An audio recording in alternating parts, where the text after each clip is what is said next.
যদি দিতে হয় নবীকে দিও, আহা প্রাণ যদি দিতে হয় নবীকে দিও। তোমার কষ্ট যত না যিনি সইতে পারে না, তোমার কষ্ট যত না যিনি সইতে পারে না, সেই নবীকে ভালোবেসে দরুদ পড়িও। ওমা আহা প্রাণ যদি দিতে হয় নবীকে দিও। সাকারাতের বিছানাতে কি যে যন্ত্রণা, সাত সমুদ্রের পানি দিলে তৃষ্ণা মিটবে না। ওই কঠিন বিপদের দিনে, ওই কঠিন বিপদের দিনে পাশে থাকিও। মন যদি দিতে হয়, আহা প্রাণ যদি দিতে হয়, আহা জাহান্নামের গেটে নবী থাকবেন দাঁড়াইয়া, চক্ষু মোবারকের পানি পড়বে গড়াইয়া। প্রাণের চেয়ে অধিক বেশি, প্রাণের চেয়ে অধিক বেশি ভালোবাসিও। উপহার দিবে না ওই আমার নবীজি সুলতান নুরউদ্দিন জঙ্গির ঘরে গিয়ে দুশমনদের চেহারাটা চিনিয়ে দিয়ে আসছে। ওই সুলতান নুরউদ্দিন জঙ্গি উপহার দেওয়ার মানে হলো ওই আমার প্রাণের নবীর দুশমনদেরকে চিহ্নিত করা। এবার বন্ধু মদিনাতে চলে আসলেন। আসার পরে মদিনাতে চলে আসার পরে বন্ধু সবাইকে তিনি উপটোকন দিলেন, কিন্তু আমার নবীজি যে দুইজন চেহারার তিনজন চেহারার মানুষ দেখিয়েছেন তাদেরকে খুঁজে পায় না। এবার প্রশ্ন করলেন, কি তোমাদের মধ্যে পুরস্কারের বাকি আর কেউ আসেনি? কই আর আছে তো, কি কয় পুরস্কার পাওয়ার বাকি আছে? কয় ওরা কারা? কয় ওরা অত্যন্ত আল্লাহওয়ালা বুজুর্গ। কয় তাই নাকি? কিন্তু সুলতান নুরউদ্দিন জঙ্গি বুঝে ফেলেছে যে না না না, ওইগুলোই হলো বড় দুশমন। এবার বন্ধু চলে গেলেন, আমার দিকে তাকান। এবার যখন চলে গেলেন, যাওয়ার পরে তাদের তাঁবু থেকে তাদেরকে বের করলেন, বের হয়ে আসো। তারা যখন বের হলো, বের হওয়ার পরে চাইয়া দেখলেন মাটির বিছানা বিছানো, বিছানা সরালো, বিছানা সরানোর উপরে নিচে দেখলেন বন্ধু তক্তা বিছানো। এবার তক্তাগুলো সরানো হলো, তক্তাগুলো সরানোর পরে চাইয়া দেখলেন, তক্তাগুলো সরানোর পরে চাইয়া দেখলেন তারা যেখানে বসবাস করে ওখান থেকে নিচের দিকে নবীজির রওজার দিকে একটা সুড়ঙ্গ বন্ধ করে ফেলেছে। জোরে জোরে কন্যা নাউজুবিল্লাহ। বিশাল সুড়ঙ্গ করে ফেলেছে। বন্ধু কিতাবের মধ্যে এসেছে যদি ওই রাত্রাই সম পাইত, নবীজির বন্ধু পা মোবারকের কাছাকাছি পর্যন্ত চলে গিয়েছিল। তখন কি করলেন তারা? রাতের বেলা, দিনের বেলা বের হতো না, সুফি সেজে থাকতো। রাতের অন্ধকারে আমার নবীজির রওজা মোবারক থেকে নবীজিকে বের করার জন্য বন্ধু মাটি খনন করে করে বন্ধু জান্নাতুল বাকির মধ্যে মাটিগুলো নিয়ে ফেলে দিয়ে আসতো। তারা চাইয়া দেখলেন ওই যে নবীজির একদম পা মোবারকের কাছাকাছি চলে গেল। তখন সুলতান নুরউদ্দিন জঙ্গি এমন দৃশ্য দেখার পরে বন্ধু কি করলেন? দিবালোকে মানুষগুলো নিয়ে সঙ্গে সঙ্গে আগুন লাগিয়ে তাদেরকে দিন দুপুরে পুড়িয়ে ফেললো। পুড়িয়ে ফেলার পরে এবার নবীজি রওজা মোবারকের কাছে গিয়ে কান্নায় ভেঙে পড়ল, ইয়া রাসূলুল্লাহ, নবী গো, আমার যদি কোনো গুস্তাখি হয়ে যায় আপনি ক্ষমা করে দিয়েন। জোরে জোরে কন্যা সুবহানাল্লাহ। বন্ধুরে আমার ওই 557 সনে তখন ওই সুলতান নুরউদ্দিন জঙ্গি যুগে যুগে যুগে যুগে আমার নবীর দুশমনেরা আমার নবীকে আঘাত করার কি করবে? চেষ্টা করবে। এই জন্য ওই তখনকাই 557 সনে সুলতান নুরউদ্দিন জঙ্গি আমার নবীজির রওজা পবিত্র দেহ মোবারকের চারপাশে বন্ধু সীসাডালা দেওয়াল তুলে দিয়েছে, যেন ভবিষ্যতে কোনো চক্র আমার নবীকে নিয়ে চক্রান্ত করতে না পারে। জোরে জোরে বলুন না সুবহানাল্লাহ। আমার নবী সুলতান নুরউদ্দিন জঙ্গে গেল, এই যে পাওয়ারটা এটা দিয়েছে কে? সুলতান নুরউদ্দিন সত্য উদ্ঘাটন করেছে, এটার পাওয়ার দিল কে? বন্ধু শুধু এখানে একান্ত নয়, আমার নবীকে বন্ধু আবু রাফে নামক একজন ইহুদি, আপনারা জানেন কিনা জানি না, মুসলমানের পৃথিবীতে বর্তমানে শ্রেষ্ঠ দুশমন হলো ইহুদিরা। তারা ইসরায়েল কি কোন দেশ? ইহুদিদের দেশ, ঠিক কিনা বলে? খেয়াল করেন, ইতিহাস পড়েন। এই জন্য যুবক তোমাদেরকে বললাম, জীবনে তোমরা জানো না, জীবনে অনেক বন্ধু বড় বড় পণ্ডিতেরা আমার নবীজির জীবন বৃত্তান্ত ইতিহাস পড়ে পড়ে তারা নবীর প্রেমে পড়ে ইসলাম ধর্ম গ্রহণ করেছে। তোমরা তোমার প্রাণের নবী, নবীটা যেমন আমার, ঠিক নবীটা তেমনি তোমারও। আমি আমার নবীকে নিয়ে চর্চা করছি, স্টাডি করছি অলওয়েজ। তুমিও তোমার নবীকে নিয়ে স্টাডি করে দেখবা, তোমার সব কিছু পরিবর্তন হয়ে যাবে। বন্ধুরে আমার নবীজি হাদিস শরীফের মধ্যে এসেছে, আমার নবীজি ডাক দিয়ে বললেন, আবু রাফে নামক ইহুদিকে কে পারবা হত্যা করতা? আবু রাফে নামক ইহুদিটাকে তোমরা কে পারবে হত্যা করতে? আপনারা সবাই বলেন, আমাদের এখন যদি বন্ধু কোনো প্রতিবাদ করা হয় আমাদেরকে বলে কি, খারাপ মন্তব্য করে কি করে না? কিন্তু বলে যে গীবত করে। আসলে তুমি বোঝো না গীবত কোনটা, তুমি বোঝো না প্রতিবাদ কোনটা। বন্ধুরে আমার, তোমাদেরকে আমি বলে দেই, তখন আব্দুল্লাহ ইবনে আতিক বললেন, ইয়া রাসূলুল্লাহ, আমি ওই ইহুদিকে হত্যা করব। কি করব? আমি ইহুদিকে হত্যা করব। হুজুর, ওই আবু রাফে নামক ইহুদির দোষটা কি? সে আমার নবীর ইজ্জতে আঘাত করতে, আমার নবীর মান সম্মান হানি করতে মানুষকে উৎসাহ দিত। এখন আমাদের সমাজেও আস্তে আস্তে প্রকাশ পাচ্ছে। কথা কয় না কেন? নবীকে ছোট করতে উৎসাহিত করে। বন্ধুরে আমার কি করলেন নবী গো, ওই আবু রাফে নামক ইহুদি কোথায় বসবাস করে? আমার নবীজি বললেন তার বসবাস, তার আবাসস্থল হলো হিজাজে। কোথায়? হিজাজ ভূমিতে তার আবাসস্থল। আপনার আমার প্রাণের নবী তিনি বলে দিলেন, বন্ধু, তিনি বললেন তুমি যাও, তুমি হিজাজে চলে যাও। দল অনেক সৈনিক আছে, এর মধ্যে দলের লিডার হলো, আমির হলো আব্দুল্লাহ ইবনে আতিক। বন্ধুরে আমার, ওই হিজাজে পৌঁছাইতে আব্দুল্লাহ ইবনে আতিক হিজাজে পৌঁছানোর পরে দেখতে পাইলেন সন্ধ্যা বন্ধু ডানা মেলা দিল, সূর্য বাংলাদেশের আকাশ থেকে আপন গন্তব্যে লুকিয়ে গেল। এবার তিনি কি করলেন, সকল সফর সঙ্গীদেরকে বললেন তোমরা এখানে থাকো। বন্ধু, এখানে থাকার পরে তিনি আস্তে আস্তে করে আবু রাফে নামক ইহুদির বাড়ি চলে গেল, ওনার ঘরে ঢুকলো। ঢুকার পরে দেখলেন তিনি মানুষের মধ্যখানে শুয়ে আছে, তার মানে তার সন্তান সন্ততিদের মাঝে শুয়ে আছে। এবার তিনি কি করলেন, কিন্তু আবু রাফেকে কি করতে হবে, চিহ্নিত করতে হবে।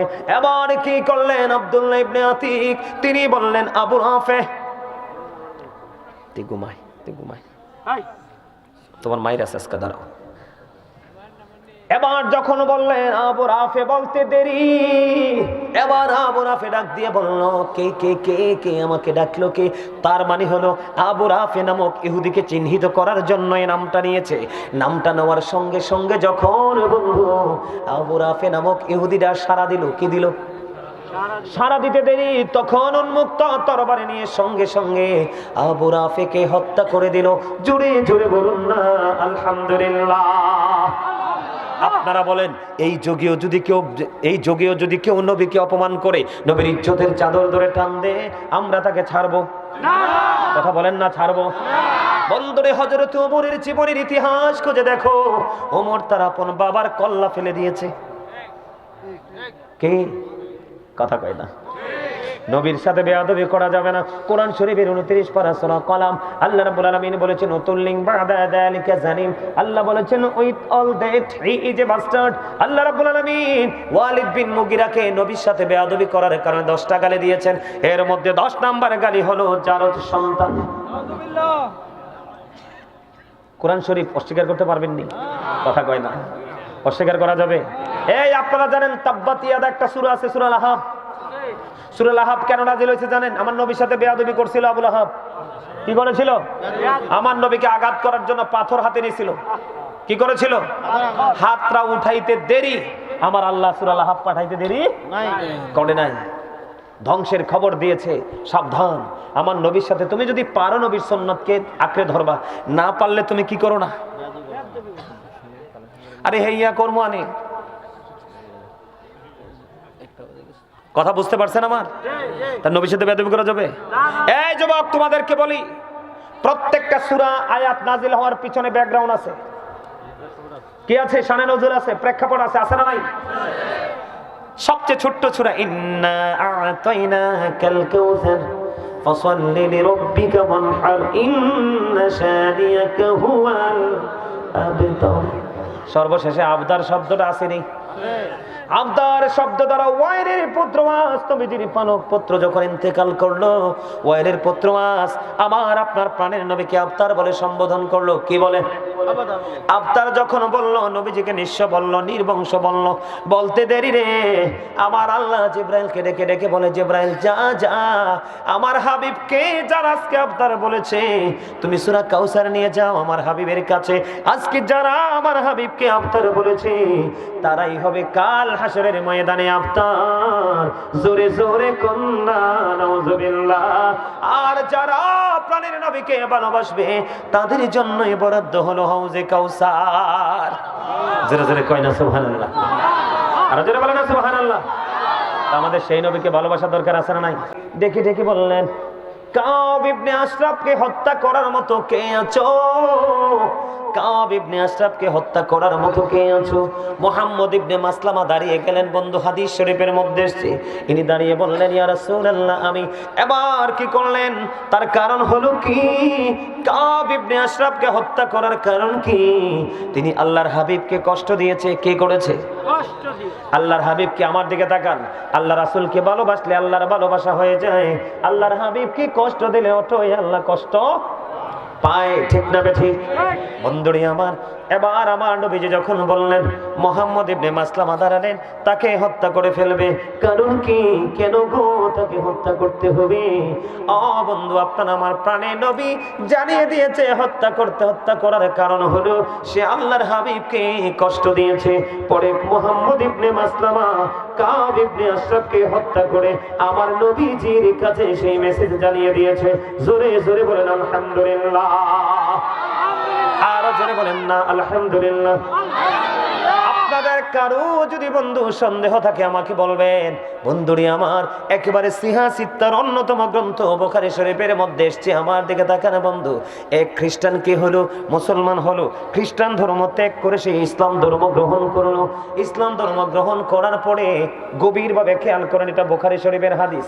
ইসলাম ধর্ম যখন গ্রহণ করলো, ইসলাম ধর্ম গ্রহণ করার পরে আমার আপনার প্রাণের নবীর ওহী লেখার দায়িত্ব পাইলো কি?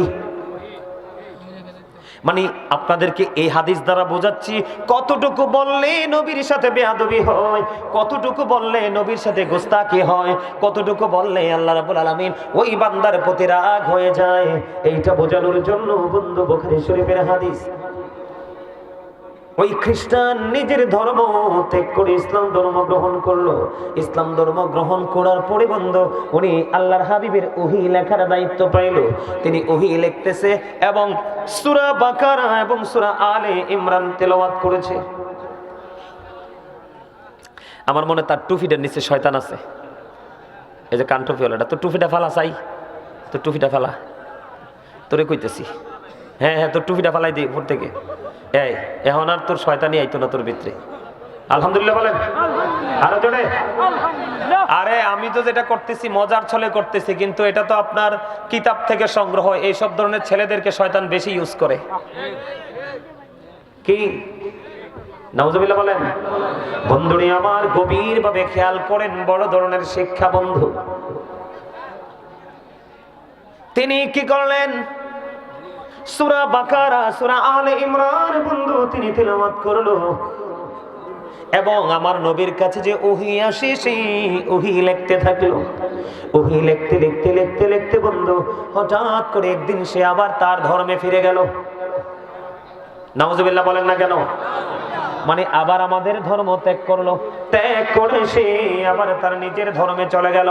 যাওয়ার পরে আবার ঘুরে ঘুরে ঘুরে ঘুরে মানুষের কাছে বলতে লাগলো যে নবী মুহাম্মদ কিছুই জানতো না, আমি যেইটুকু লিখে দিতাম শুধু সেইটুকুই জানতো। জোরে কন্যা নাউজুবিল্লাহ। আপনারা কি আমার কথাটা বুঝতে পারছেননি? কি বলতেছে? আমি নবী মুহাম্মদ কিছু জানতো না, কি করতো না? নবী মুহাম্মদ নাউজুবিল্লাহ বললেন না? খেয়াল করেন, কতটুকু বললে আমার নবীর সাথে বেয়াদবি হয়, কতটুকু বললে আমার নবী কষ্ট পায়, কতটুকু শব্দ চয়ন আমার নবীর এগেইনস্টে গেলে আমার আল্লাহ তার জন্য লানত বরাদ্দ দেয়। বন্ধুরি আমার, সে বলল কি নবী মুহাম্মদ কিছুই জানে না, আমি যতটুকু লিখে দিই শুধু ততটুকুই জানে। এই কথা বলতে দেরি বন্ধু, আমার আল্লাহ এত বেশি কষ্ট পেয়েছে। বন্ধু তিনি কি বললেন? নবী মুহাম্মদ আমি যেইটুকু লিখে দিতাম শুধু সেইটুকুই জানতো, এর বেশি জানতো না। আমার আল্লাহ রাগ হয়ে গেল। দিন গেল, রাত গেল বন্ধু, দিন যাইতে যাইতে রাত পহিয়ে গেল। ও বন্ধু, ওই খ্রিস্টান একদিন ইন্তেকাল করলো। ইন্তেকাল করার পরে আপনারা জানেন কিনা জানি না, যুবক তোমরা জানো কিনা জানি না, খ্রিস্টান হিন্দুরা মারা গেলে সিতালের মধ্যে পুড়িয়ে ফেলে, কিন্তু খ্রিস্টান যখন মারা যায় তাদেরকে কফিনে বন্দি করে কবরে দাফন করে।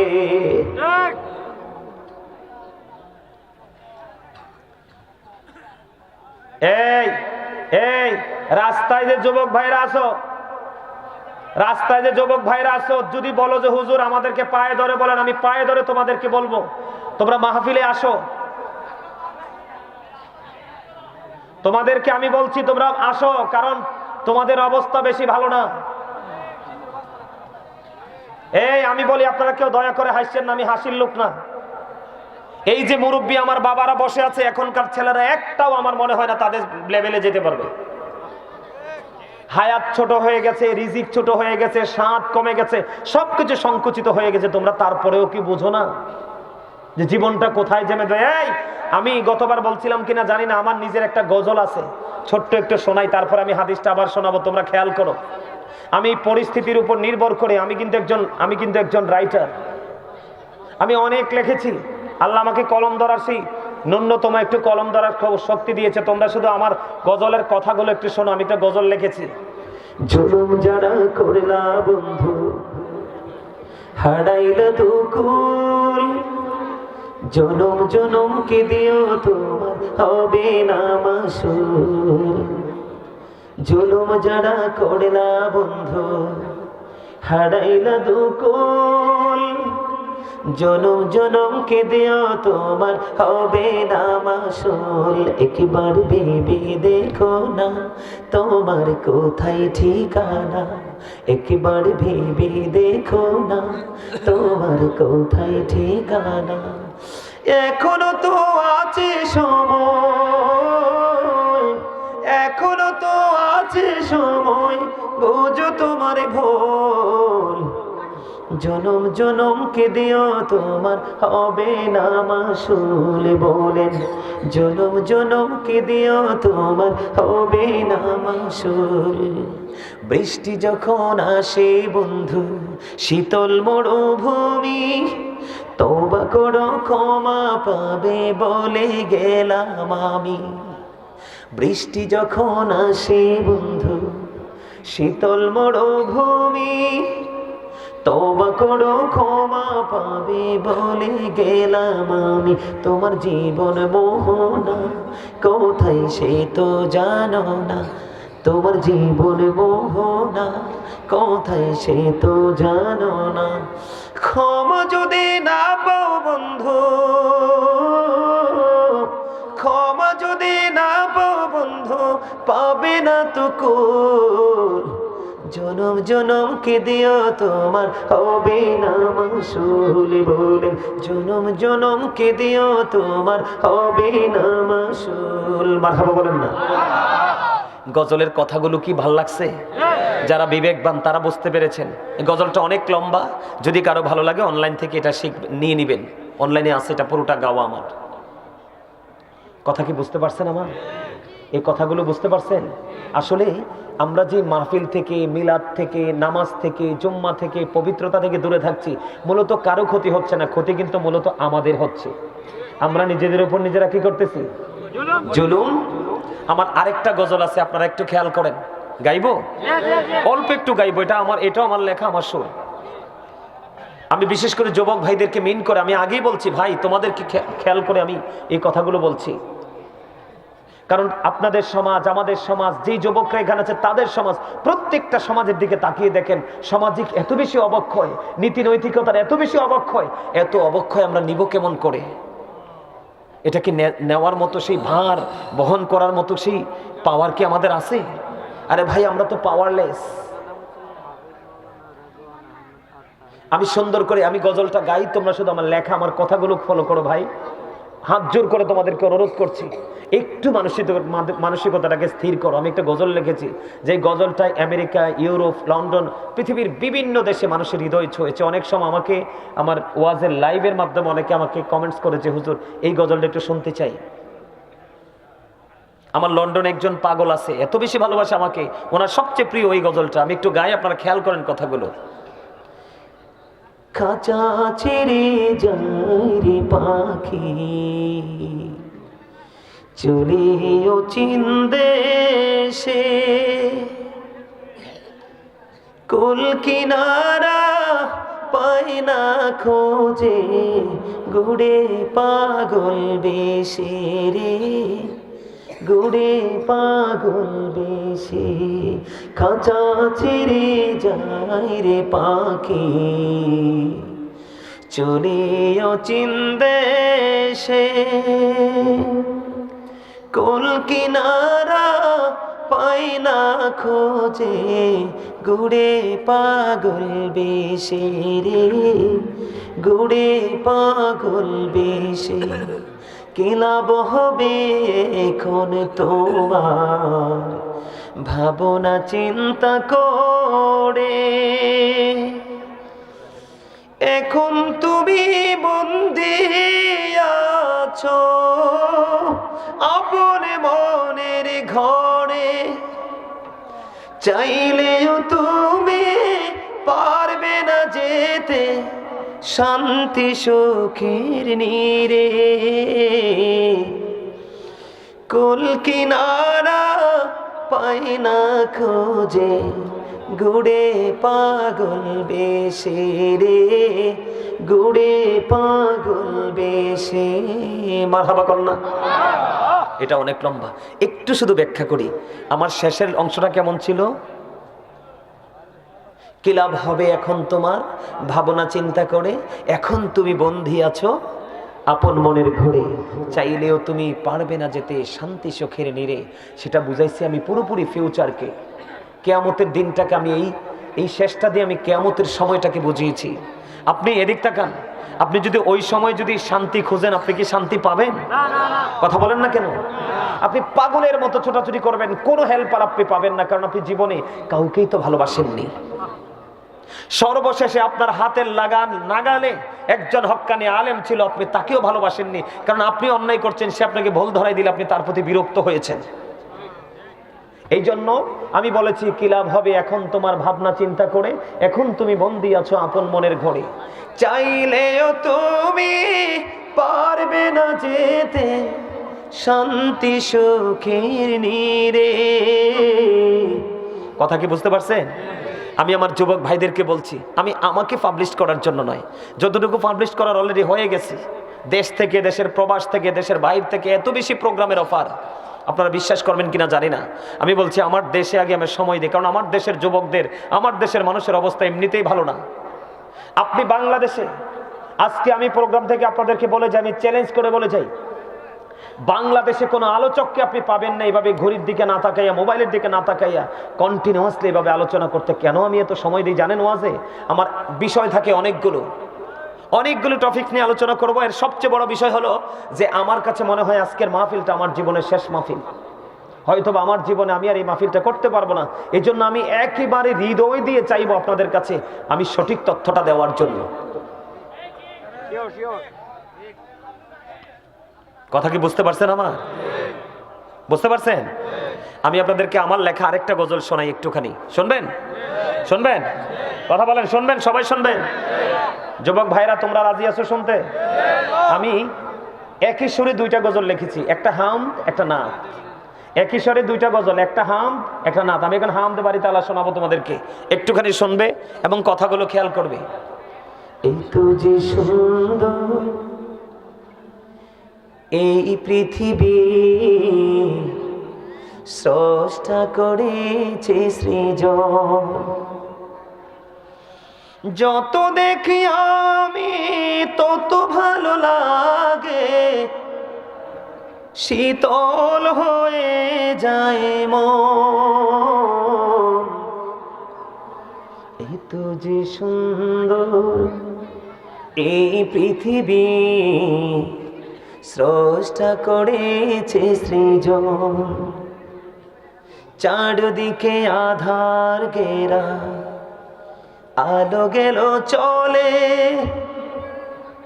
এই পৃথিবী করলো পাগল, সবই গেলা ভুলে। ঠিক কিনা বলেন? আপনারা কি মনে করেন চারপাশে আলো? আমি আলো দেখতে পাই না। আমি ব্যক্তিগতভাবে বলছি, আমার হৃদয় থেকে আমি চারপাশে আলো দেখতে পাই না। আমরা মুসলমান হিসাবে আমরা যে আলোকিত হওয়ার কথা ছিল সে আলো নাই, চারপাশে আমাদের অন্ধকারাচ্ছন্ন হয়ে গেছে। আমি বর্তমান পরিবেশ সিচুয়েশন নিয়ে গজলটা লেখা, খেয়াল করেন। চারিদিকে আধার ঘেরা, আলো গেল চলে, এই পৃথিবী করলো পাগল, সবই গেলা ভুলে। দুঃখ যখন আসবে এই পৃথিবী হাসবে। কথা বলেন, আপনার আমার বিপদ দেখলে কি আশপাশের মানুষ হাসে না? কথা বলেন, হাসে কিনা? দুঃখ যখন আসবে এই পৃথিবী হাসবে, ভুলিবে না প্রভু তোমায়, হবে রে আপন। এত যে সুন্দর এই পৃথিবী, স্রষ্টা করেছে সৃজন। ঠিক কিনা বলেন? আপনি শুধু সুন্দর মনটা দিয়ে, সুন্দর আঁখি দুটো দিয়ে পৃথিবীর দিকে তাকিয়ে দেখেন, দেখবেন আসলে আপনি সুন্দর করে নিতে। এই আমার দিকে তাকান, আপনার জীবন কেউ সুন্দর করে দিবে না, আপনাকে সুন্দর করে নিতে হবে। আপনাকে কেউ কিছু রেডি করে দিবে না, আপনাকে রেডি করতে হবে। ঠিক তেমনি ভাবে আপনি উপরে যাওয়ার জন্য আপনি নিজেকে নিজে রেডি করে যেতে হবে। আল্লাহ আমাদের সবাইকে রেডি হয়ে যাওয়ার তৌফিক দান করুন। সকলে বলুন আমিন। আরো জোরে বলুন আমিন। আরেকটু মহব্বতে বলুন আমিন। বন্ধুরে আমার, ওই যে আমার হাদিস শরীফ দেখেন, আমার নবীর সাথে বেয়াদবি করলে আমার আল্লাহ ছাড় দেয় না। ওই খ্রিস্টান কি করলেন? সূরা বাকারা, সূরা আলে ইমরান তেলাওয়াত করলেন। কি শেষ করে দিতাম? না না না, দুইটা শেষ করে দিতাম। আচ্ছা ঠিক আছে, আমি বুঝতে পারছি, আর বলতে হবে না। আমি বুঝতে পারছি। আপনারা যারা এখনো যুবক ভাইরা, তোমরা যারা দাঁড়িয়ে আছো, সবাইকে বলছি আমি আলোচনা শেষ করে দিচ্ছি, অনেক সময় হয়ে গেছে। তোমরা সবাই ভিতরে আসো। সবাইকে বলছি তোমরা ভিতরে আসো, আমি আলোচনাটা অল্প সময়ের মধ্যে গুছিয়ে দিচ্ছি। আমার দিকে তাকানো বন্ধু। সূরা বাকারা তেলাওয়াত করলো, সূরা আলে ইমরান তেলাওয়াত করলো, আর বাইরে গিয়ে গিয়ে বলতেছে আমি যতটুকু লিখে দিতাম নবী মুহাম্মদ ততটুকুই জানতো, এর বেশি কিছু জানতো না। এবার আবার আল্লাহ রাগ হয়ে গেলেন। আমার আল্লাহ তার প্রতি অনেক বেশি রাগান্বিত হয়ে গেল। বন্ধু, এই খ্রিস্টান একদিন মারা গেল, কফিন বন্দি করে তাকে বন্ধু তার কবরের মধ্যে রেখে দিল। রেখে দেওয়ার পরে দিন চলে গেল, রাত পড়িয়ে গেল। পরের দিন সকাল যখন হলো, আপন স্বজন সবাই মিলে বন্ধু দৌড়ে চলে আসলো যে তাকে যে কফিনে করে কবরে রেখে আসলাম একটুখানি দেখে আসি। এবার দেখতে যখন আসলো, আসার পরে চাইয়া দেখেন ওই খ্রিস্টানের লাশটা মাটির বাইরে পড়ে আছে। জোরে জোরে কোন আলহামদুলিল্লাহ। আপনারা একটা জিনিস খেয়াল করেন বন্ধু, সে বলেছে আমি যতটুকু লিখে দিতাম নবী মুহাম্মদ সেইটুকুই জানতো। আপনারা বলেন ওহী কি নবীর কাছে আসছে না তার কাছে? নবী বলার কারণে সে নোট করেছে। কি করেছে? রাসূল বলার কারণে সে কি করেছে? নোট করেছে। দেখেন, নবী বলেছে, সে নোট করেছে। ঠিক কিনা বলেন? কিন্তু সে কি করতেছে? নবীকে ছোটটা কেমন করে করলো? নবী মুহাম্মদ কিছুই জানতো না, আমি যতটুকু বলতাম ততটুকুই শুধু জানতো। আপনারা যুবক ভাই, তোমরা বলো নবীকে এখানে ছোট করা হয়েছে কিনা? নবীর ইজ্জতে আঘাত আসছে কিনা? এবার বুঝো বন্ধু, নবীকে বিন্দু পরিমাণ আঘাত করা যাবে না, কারণ তিনি সৃষ্টির শ্রেষ্ঠ। এবার কি করলেন? তার ওই যে খ্রিস্টান, তার আপন স্বজনেরা মন্তব্য করতে শুরু করলো এটা পৃথিবীর কারো কাজ নয়, নবী মুহাম্মদের কাজ। জোরে কোন নাউজুবিল্লাহ। আমার নবী তো তার কবরের কাছে একটা বারের জন্য আসে না। দেখো ওদের নবী কত দামি। ও বন্ধু, কত দামি রে তোমার আমার প্রাণের নবী। আমি তোমাদেরকে বলি, নবীর সাথে বিন্দু পরিমাণ গোস্তাকি আল্লাহ রাব্বুল আলামিন সহ্য করে না বন্ধু আমার। এবার কি করলেন? তার কবরটা কি আরো গভীর ভাবে খনন করলেন। খনন করে আজকে আবার তাকে কবরের মধ্যে দাফন করে চলে গেলেন। দিন চলে গেল, রাত পড়িয়ে গেল। পরের দিন সকালবেলা আবার তার আপন স্বজনেরা আসলো। আসার পরে চাইয়া দেখলো ওই খ্রিস্টানের কবর থেকে আবার তার লাশটা বাইরে বাইরে পড়ে আছে। জোরে জোরে বলুন না নাউজুবিল্লাহ। আলহামদুলিল্লাহ বলেন। এখানে নাউজুবিল্লাহ মানায় না, আলহামদুলিল্লাহ। কারণ আমরা নবীর প্রেমিক, আমরা খুশি না? কথা বলে না কেন? আমার নবীর দুশমনের পানিশমেন্ট হয়েছে। আমরা সবাই, আমরা নামাজ পড়ি বা না পড়ি, আমরা আমাদের রাসূলকে ভালো, কিন্তু সেই ভালোবাসাটা যেন ভালোবাসার মতো হয়। 2 দিন চলে গেল। এবার কি করলেন? আজকেও কবরটাকে আরো গভীরভাবে খনন করলো। খনন করে আবার তাকে কবরে দাফন করে চলে গেল বন্ধু। আর মনে মনে বলতে লাগলো, নবী মুহাম্মদের কাজ। জোরে জোরে কর নাউজুবিল্লাহ। এবার চলে গেলেন বন্ধু। আবার দিন গেল, রাত গেল। যখন বন্ধু সকাল হলো, আবার পরের দিন তৃতীয় দিন আসলো তাকে দেখার জন্য। এবার আইসা দেখি বন্ধু তার লাশটা মাটির বাইরে পড়ে আছে। এবার তার আপন স্বজনেরা বলে, না না না, এইটা পৃথিবীর কোনো মানুষের কাজ নয়। ও বন্ধু, তার লাশটা মাটির বাইরে ফেলে তারা চলে গেল। জোরে জোরে কন্যা আলহামদুলিল্লাহ। শুধু বেয়াদবিটা কতটুকু করছে যে আমি যেটুকু লিখে দিতাম নবী সেইটুকুই জানতো, বেশি জানতো। আপনারা বলেন আমার নবী বেশি জানে কি জানে না? জানার পাওয়ার আল্লাহ দিছে কি দিছে না? তাহলে আপনি যদি এইটুকু বলেন তাহলে নবীর সাথে কি হয়ে যাবে? বেয়াদবি হয়ে যাবে বন্ধু। আপনারা মদিনায় গেছেননি? মদিনায় যাওয়ার লোক আছেননি এখানে? আপনারা দেখছেননি নবীজির রওজার চারপাশে সীসাডালা দেয়াল আছে না নাই? আপনারা যারা, আমি নিজে গিয়েছি বন্ধু 2021 সালে দেখে এসেছি, নবীজির রওজা মোবারকের চারপাশে বন্ধু সীসাডালা দেওয়াল দিয়ে একটা প্রাচীর করে দেওয়া হয়েছে। এটার কারণ জানেননি বন্ধু? খ্রিস্টানেরা কি করেছে? 557 সনে, কত সনে? কত সনে? 557 সনে। খেয়াল করেন, খ্রিস্টানেরা তারা জানতে পেরেছে, বুঝে নেন নবী সম্পর্কে আজকে একটু জেনে নেন। বিরক্ত হচ্ছেন নি কোনো? বিরক্ত হলে ছেড়ে দিব। আমার দিকে তাকান বন্ধু, এই যে নবীজির রওজার চারপাশে যে সীসাডালা দেওয়াল, তার কারণ কি, রহস্য কি বন্ধুরে আমার? ওই 3 জন খ্রিস্টান, কতজন? 3 জন খ্রিস্টান। তারা কি করলো বন্ধু? আপনার আমার প্রাণে নবীজি মুসলমানের বড় শক্তি। দিন দিন যে মুসলমানরা নবীর মধ্য থেকে অনুপ্রেরণা পাবে, উৎসাহিত হবে, অনেক শক্তিশালী হবে। খ্রিস্টানেরা জানতেন তৎকালীন সময়ে বন্ধু আমার নবীজির ওই দেহ মোবারক, নবীজির রওজা মোবারক থেকে চুরি করার জন্য খ্রিস্টানেরা কি ছদ্মবেশ নিলেন? তারা বন্ধু দিনের বেলা আত্মগোপনে থাকতেন, রাতের অন্ধকারে বন্ধু তারা বের হতো। একদিন কি করলেন? আমার নবীজি যে জানে, নবীজি যে বোঝে, আমার নবীজি যে উম্মত, নবীর পাগল উম্মতের ঘরে যেতে পারে, তার সাথে কথা বলতে পারে, তার এক্সাম্পল হলো এটা বন্ধু। অনেক এক্সাম্পল আছে, তার মধ্যে এটা একটা। সুলতান নুরউদ্দিন জঙ্গির ঘরে চলে গেলেন আমার নবী। সুলতান নুরউদ্দিন জঙ্গির ঘরে গিয়ে বললেন, তুমি দেখো ওই দুশমনেরা দুশমনি করতেছে।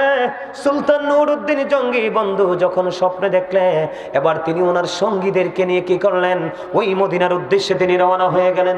মদিনাতে এসে তিনি এলান করে দিলেন, আমি সকল মদিনাবাসীকে উপহার